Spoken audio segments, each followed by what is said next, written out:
Understand that if you are on a confidence journey, you're really on a self-worth journey.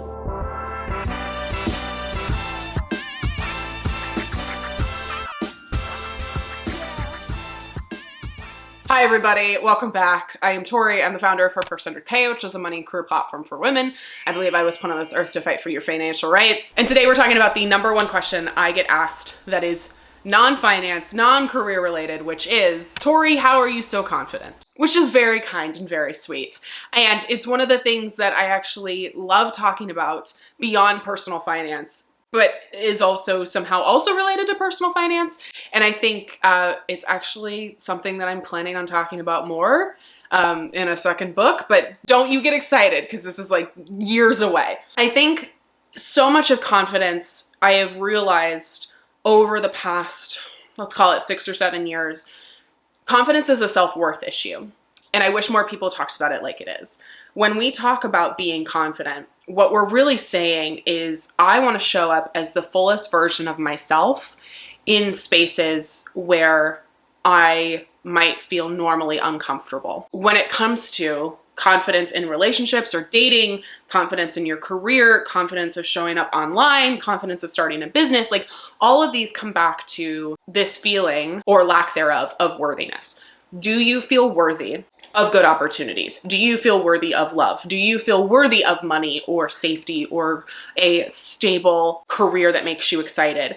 If you don't feel worthy of those opportunities, you will not show up confident in these spaces because you then have the imposter syndrome of, I don't deserve this. I don't deserve to be here.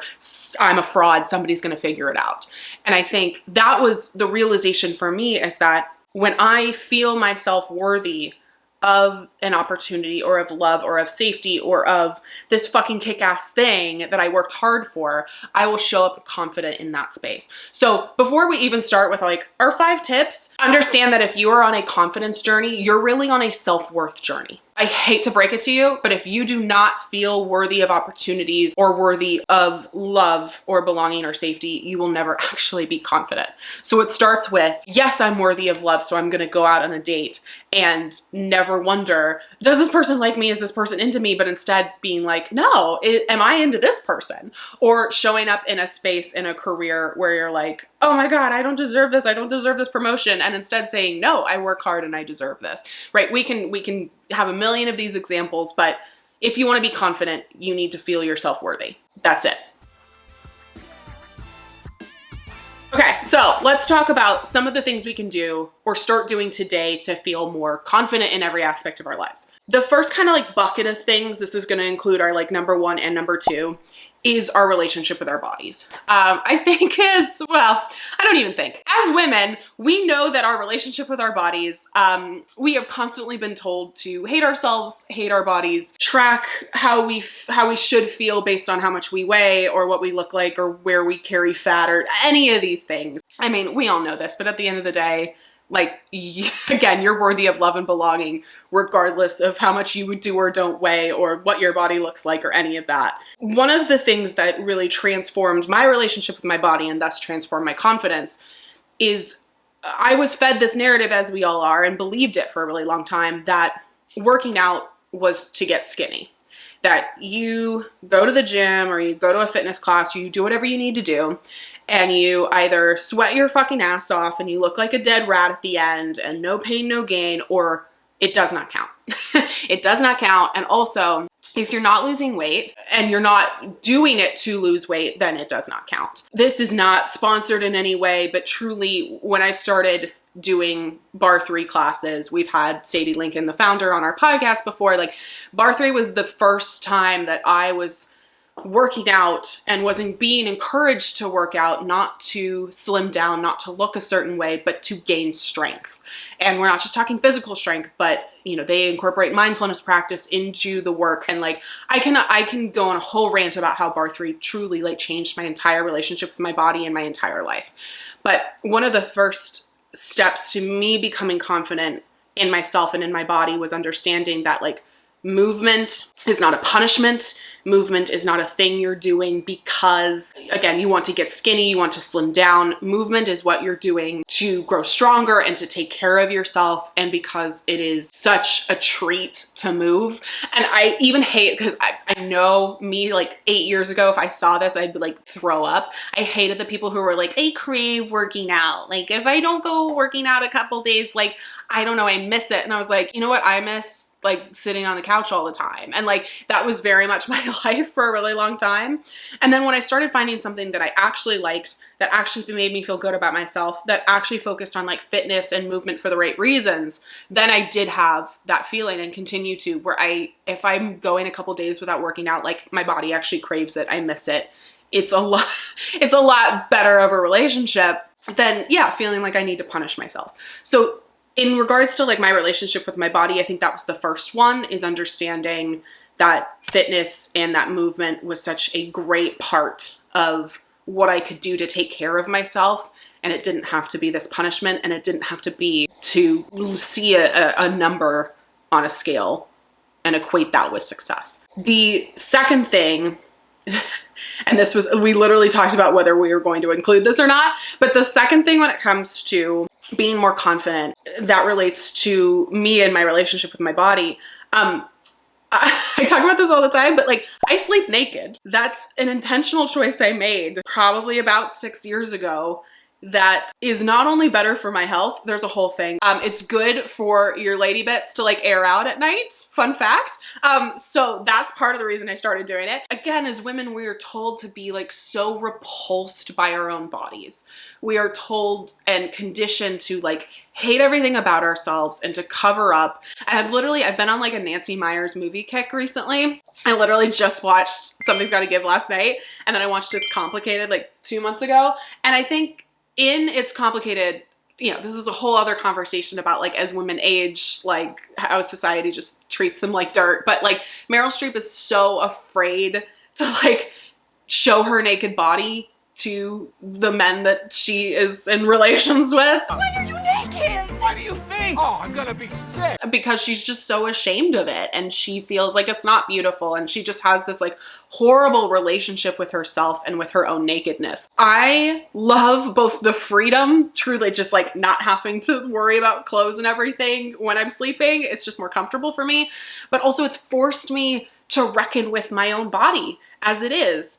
I have to wake up and I literally look in the mirror. If I go to the bathroom in the middle of the night, like there I am. And as ridiculous as it sounds, like if you haven't ever tried it, it's going to be uncomfortable for a while, because it's going to force you to, again, like see your body in the fullest version of itself, and then remind yourself that it's not gross, it's not icky. Yes, maybe there's things about it that you would change, but like this is you and this is your body and this is the beautiful thing that's carrying you through life. And so, I don't know, try sleeping naked. That's something that's worked for me. It's something that's like helped my own journey to like, not even maybe self-acceptance, but just like the truest like definition of body neutrality, which is just like, this is it. This is what we're working with. And like, I'm really thankful I'm here that I have a body at all. I don't know, try it. Try it, tell me down below. Okay, this is my third tip for you all. Now, this is where I'm gonna put like my personal finance and career hat on for a second too. If you are not keeping a hype sheet, you need to. Hype, what is a hype sheet? Meh. What is a hype sheet?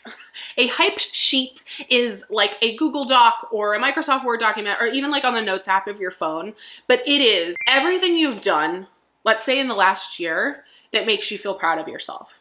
Now, this can be specifically work or career related, because guess what? When we do that, well, it makes it really easy to ask for a raise, because you know everything that's already happened. You're like, I hit this metric and I did this and I did that. And because life is long and the days are long and it's hard to remember, it allows you to log certain success metrics for yourself, so that when it like annual review time does come around, you're not wondering like, what did I do this year?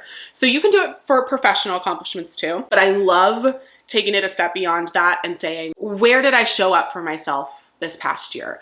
Or what are certain moments as you're living them that you can log where you showed up as your best self? Maybe that is showing up for a friend. Maybe that was having a difficult conversation with your partner. Maybe that was sticking to a fitness routine for a period of time. What are the areas in your life where you felt the most joy, the most excitement, where you felt like you did not let yourself down? Log that. It's going to be great, one, in the moment, because you get to celebrate that. You get to celebrate what happened as you're documenting it.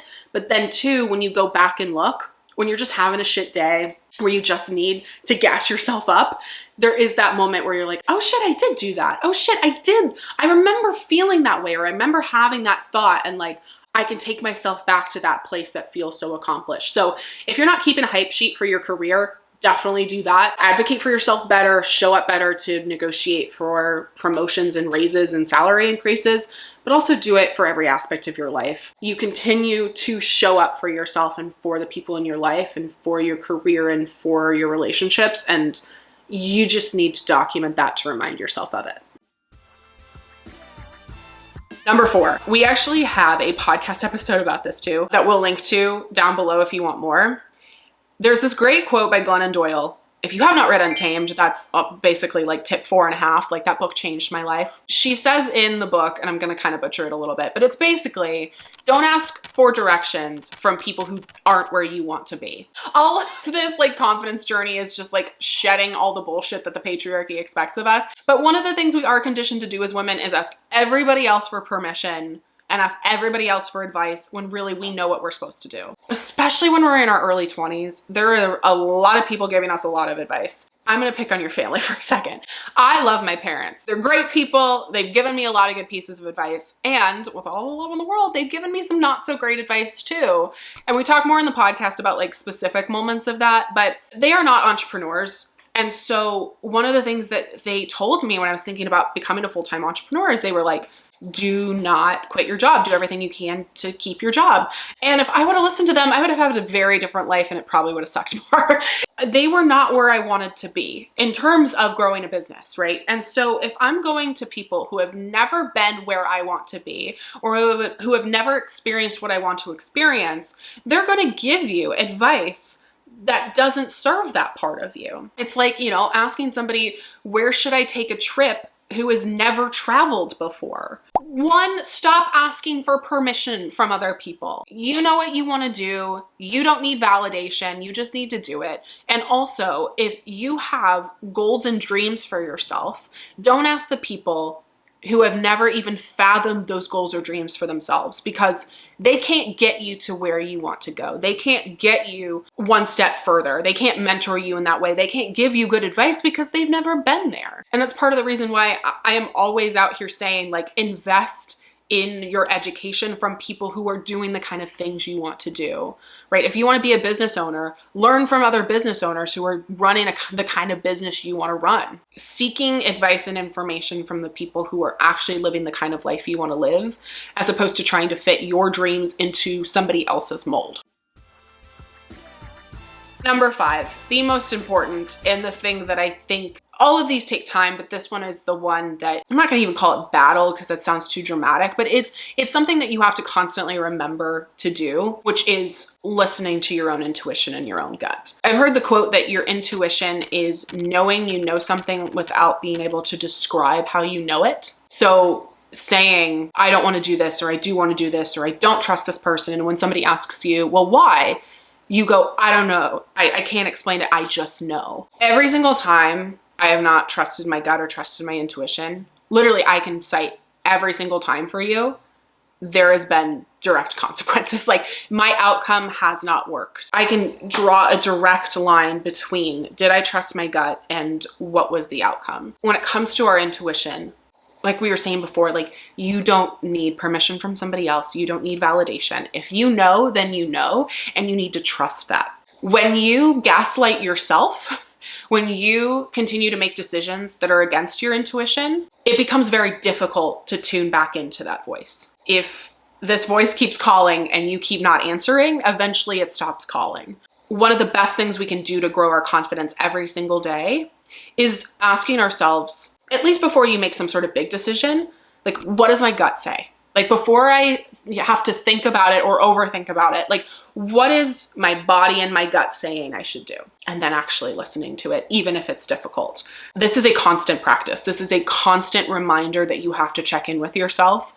And it's something that you have to cultivate, listening to that voice and becoming in relationship with that voice over the rest of your life. But it's something that's so worth doing. A reminder that just because you watch this one YouTube video about confidence doesn't mean that you're gonna be confident immediately. Confidence is not something that you can buy at a store. It's not something that is acquired after, 2 seconds of effort. It is a constant practice of checking in with yourself, of developing a better relationship with your physical body, but also with your mind. Reminding yourself how badass you are so that you trust yourself, and tuning into what you actually want as opposed to what everybody else in your life might think you want or wants to want for you. And when it comes to confidence, it's something that we have to continue to work at. That's the cool part, is that as you grow and change, your relationship with yourself, your relationship with your body, how you show up in spaces can grow and change too. As always, thank you for being here. You can like and subscribe. You've been on YouTube before, you know how this works, but you subscribing ensures that you never miss a video and really does help us. This content is free for you, but expensive for us. So we appreciate you supporting it by subscribing and also sharing with your friends. And maybe this is one that you bookmark. If you need a little confidence boost in the future, we would really appreciate it. Okay, bye.